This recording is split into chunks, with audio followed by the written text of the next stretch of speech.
أعوذ بالله من الشيطان الرجيم. بسم الله الرحمن الرحيم.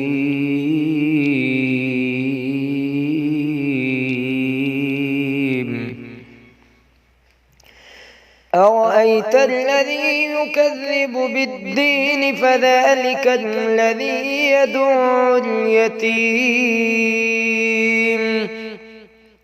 ولا يحض على طعام المسكين فويل للمصلين الذين هم عن صلاتهم ساهون الذين هم يراءون